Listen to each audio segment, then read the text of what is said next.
Itu salah satu tipsnya. Kalau kita pengen tetap woles pas menghadapi kesulitan, pegang janji Allah. Makin kita kuat pegang janji Allah, diuji, kita makin pasrah sama Allah. Ya Allah, saya akan yakin sama Engkau memegang janjimu. Ketika diuji, saya berharapnya balasan dari Allah, pertolongan dari Allah. Kayak yang pernah saya sampaikan dulu, kalau kita dapat musibah, yakinlah kepada janji Allah. Siapa yang membaca doa yang diajarkan Nabi, nanti Allah akan ngasih ganti yang lebih baik gitu kan ya.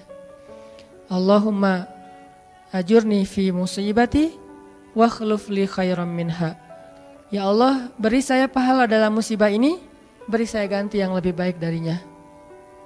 Kalau kita pegang banget dengan janji Allah lewat doa ini, kita ketika dapat musibah setidaknya nggak akan panik habis-habisan. Nggak akan putus asa dalam menunggu pertolongan Allah. Setidaknya kalau nggak bisa woles-woles amat, nggak bisa tenang-tenang amat, minimal nggak panik habis berlebihan. Kalau musibahnya musibah kematian, nggak bikin kita meratapi kematian. Kenapa? Kita pegang janji Allah SWT. Makanya kan ada cerita seorang ayah yang diberi musibah dengan wafat 2 orang anaknya. Anak laki-laki pertama meninggal. Dia bilang innalillahi wa inna ilaihi rajiun. Anak laki-laki kedua meninggal. Dia bilang innalillahi wa inna ilaihi rajiun.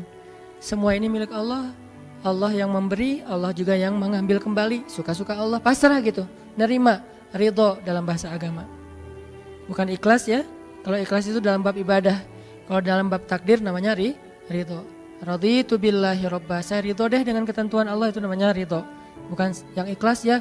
Ikhlas apaan? Orang gak lagi ibadah kan? Lagi ada musibah. Jadi bukan yang ikhlas ya, bukan. Tapi yang ridho ya. Kalau mau lebih tepat nih. Tapi gak apa-apa deh, pakai bahasa kita aja. Tapi kalau mau lebih tepat maknanya yang ridho ya, sing ridho ya gitu. Bukan sing ikhlas. Karena ikhlas itu ibadah ritual. Nah, dia ridho tuh. Innalillahi wa inna ilaihi raji'un. Innalillahi wa inna ilaihi raji'un. Yang ketiga meninggal juga. Dan dia mulai agak ragu nih. Kok gini-gini amat ya? Suatu malam dia bermimpi 2 anaknya itu dalam mimpi itu ayah ini mau jatuh ke sebuah jurang yang di bawahnya api, kayak api neraka gitu. Ditarik sama 2 anaknya, cuman gak kuat. Kata mereka, seandainya adik ada di sini pasti bisa narik nih, bisa nyelamatin ayah. Kalau adik ada di situ, kenapa cuma 2 yang nolong? Karena 2 itu yang dia ridho, yang satu lagi nggak ridho. Akhirnya cuma 2 orang yang bisa nolong dia di akhirat. Bangun dari mimpi dia sadar, oh ternyata justru Allah pengen nolong dia di akhirat dengan musibah itu. Dan buat anaknya juga kebaikan nanti di akhirat masuk surga. Akhirnya dia bilang innalillahi wa inna ilaihi raji'un, astaghfirullahalazim. Hidup kadang kayak gitu. Ketika kita pegang janji Allah, ada sesuatu yang kita tunggu di dalam kesulitan hidup kita. Sehingga buat kita selalu punya harapan. Tapi kalau kita gak pegang janji Allah, kita gak nunggu apa-apa kecuali mengeluhkan keadaan kita. Dan itu bikin kita lemah. Ditolak yang pertama, innalillahi wa inna ilaihi raji'un. Ya Allah, beri saya yang lebih baik darinya. Nemu nih, ditolak lagi. Lebih cantik tapi nolak juga, kan lebih sakit ya. Lebih cantik ditolak lebih sakit. Ya Allah, beri yang lebih baik lagi. Makin lama makin di puncaknya rasa sakit yang udah gak tahan, diterima. Nih happy ending nih. Ada gak ya yang kayak gitu ya? Kalau jarang ada berarti belum mempraktekkan jurus ini nih. Kalau pengen kayak gitu coba tes deh. Cuman kalau ngetes Allah tahu sih ya. Coba deh praktekin, bukan ngetes, praktekin. Nanti pasti kita akan ngelihat hasil yang luar biasa. Jadi pegang janji Allah. Saya kalau gak selalu sih, kadang-kadang nih. Terutama hal-hal yang masih mampu. Ada musibah kecil, langsung berpegangan pada janji Allah. Nah, ntar Allah ganti yang lebih baik. Tapi itu harus dengan bahasa hati ya, bukan dengan lisan doang nih. Wa khluf li khairam minha. Hati gak percaya. Allah kan bermuamalah berakad dengan kita lewat hati itu teman-teman. Allah gak berakad dengan kita lewat lisan doang. Makanya niat itu kan sesuatu yang terbersih di dalam hati. Walaupun dalam prakteknya ada mazhab yang mengucapkan, ada mazhab yang tidak mengucapkan. Yang jelas secara definisinya terbersit di dalam hati. Innamal a'malu binniyat. Terus Nabi menunjukkan dalam riwayat yang lain, Nabi menunjukkan ke dadanya atau hatinya. Artinya Allah berakad dengan kita itu dengan hati. Jadi kita kalau mau ditolong Allah, katakan kalimat itu dengan benar-benar yakin di hati kita. Wa khlufli khairam minha. Emang yakin saya Allah bisa ganti nih. Yakin. Gimana caranya? Itu bukan bagian kita, itu bagian Allah. Bagian kita berharap, bagian Allah memberikan cara. Jangan sampai kita mengambil bagian Allah. Pasti kita akan kebingungan. Orang kita bukan Tuhan. Mengambil bagian Allah apa? Harus jelas caranya. Kalau nggak jelas nggak percaya. Terlalu logis. Akhirnya nggak lagi ada ruang untuk kita berharap kepada sesuatu. Jangan mengambil bagian Allah. Gimana caranya? Ya terserah Allah. Yang penting saya berharap Allah ganti yang lebih baik. Ikhtiar urusan kewajiban kita kepada Allah. Bukan cara itu teh. Kewajiban kita kepada Allah. Ikhtiar itu dalam agama kayak ibadah. Sholat, puasa, zakat. Bukan jalan untuk menemukan suatu kebaikan. Karena Allah yang menentukan. Kadang-kadang kita ikhtiar ini jalannya dari yang lain. Kita ngejar, ternyata dapatnya justru yang kita sering pakai curhat. Kan beda-beda kan cara Allah ya. Kita ngejar, gak berhasil, curhat lagi ke teman kita di sebelah. Ternyata dia, bukan dia yang jadi sama dia, kita jadi sama dia gitu maksudnya. Ini artinya emang Allah yang punya cara. Asbab, subul. Walladzina jahadu fina lanahdiyannahum subulana.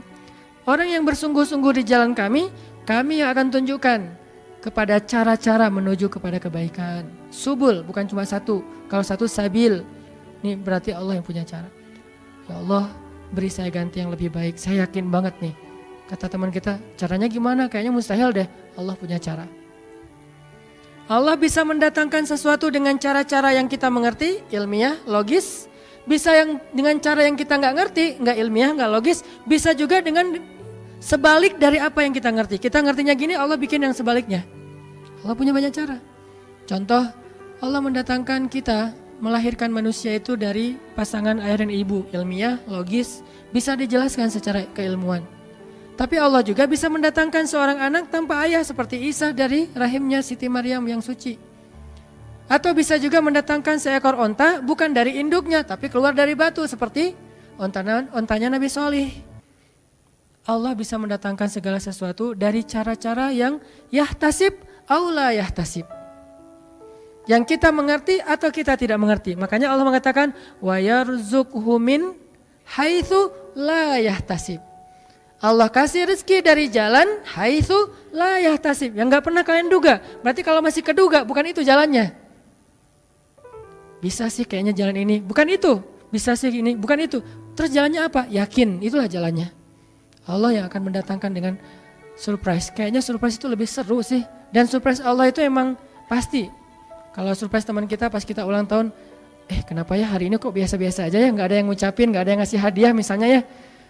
Kita masih berharap, mungkin mereka pengen ngasih surprise. Nanti malam-malam tiba-tiba saya masuk ke rumah, saya buka pintu rumah saya, tiba-tiba orang udah ngumpul semua di dalam rumah, terus ngasih surprise happy birthday gitu, balon segala macam, gitu-gitu deh.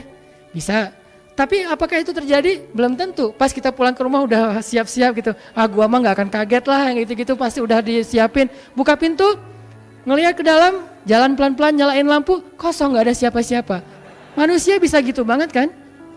Teman kita atau pasangan kita berpikir pasti dia ingat lah, nggak mungkin dia nggak ingat hari jadian kita atau hari putus kita terus jadian lagi atau hari lahir lah minimal, pasti dia ingat. Tapi belum tentu dia bisa ngasih kita surprise seperti yang kita harapin. Kalaupun dia ngasih surprise, kadang-kadang kado atau hadiahnya itu nggak seperti yang kita harapin, biasa-biasa aja ternyata. Mungkin dia lagi nipis keuangannya, nggak punya modal apa-apa, ya udah ngasih apa yang ada aja, pulpen, permen. Nah, Allah nggak gitu. Allah kalau ngasih surprise itu benar-benar ngasih dan buat kita benar-benar ngerasa beruntung kalau kita percaya. Makanya berakatlah dengan Allah lewat hati. Hadza ma wa'adanallahu wa rasuluh wa shadaqallahu wa rasuluh. Benarlah Allah dan Rasul. Hasbiyallah atau apapun ucapan-ucapan belief, termasuk wakhluf li khairam minha, beri saya ganti yang lebih baik darinya. Tapi kita berakar itu dengan hati. Allah tunjukin tuh. Ini yang bisa bikin kita sedikit lebih tenang atau banyak bisa dapat ketenangan kalau kita dalam kondisi yang sulit. Kalau diuji dalam hal-hal yang kayaknya mentok gitu. Mau kemana lagi nih? Mau gimana lagi nih? Mau apa lagi nih? Kan gitu kan? Udah gak tahu lagi mau gimana, mau kemana, mau apa, mau siapa lagi nih? Kayaknya semua yang di list reunian udah ditembak satu-satu, gagal semua gitu kan? Mau siapa lagi nih? Teman kuliah udah, teman SMA udah, sampai teman SD juga udah. Masa nyari teman TK gitu kan ya? Nyari semua nolak, ke siapa lagi? Allah yang punya siapanya. Kadang-kadang siapanya Allah itu kita nggak pernah ngeduga. Yang kita nggak pernah mau ke situ karena berpikir nggak mungkin deh kalau itu mah. Justru kita nggak ngedatangin dia karena kita nggak percaya mungkin. Tapi buat Allah apa sih yang nggak mungkin? Julaibib dengan kondisi rakyat jelata banget ketemu seorang cewek yang selebgram banget. Bisa aja tuh. Apalagi kita yang insya Allah nggak Julaibib amat lah ya. Masih kerenan dikit lah. Walaupun mungkin solehnya pasti jauh dengan Julaibib. Tapi secara fisik ya kita bukan budak. Kita bukan orang yang seperti digambarkan di dalam hadis gimana fisiknya Julaibib sangat pas-pasan. Walaupun tingkat kesolehannya jauh. Pasti sahabat itu tidak tergantikan, tidak tertandingi. Oke, itu satu kasus di Al-Quran gimana Wallace dengan modal pegang janji Allah. Berakad kepada Allah dengan hati. Ini kata kuncinya. Berakad kepada Allah dengan hati. Dan Allah pasti la yukhliful mi'ad. Gak akan ingkar janji. Gak akan. Kalau dengan hati. Masalahnya tingkat hati juga darajat. Lahum darajatun inda rabbihim. Orang yang beriman itu bertingkat-tingkat. Ada yang imannya itu benar-benar luar biasa. Sampai hal yang paling mustahil buat dia tuh gak ada yang mustahil buat Allah. Ada yang berimannya yang berat-berat mah dia masih agak-agak ragu. Yang ringan-ringan dia masih yakin. Berarti aku tergantung prasangka hambaku kepadaku.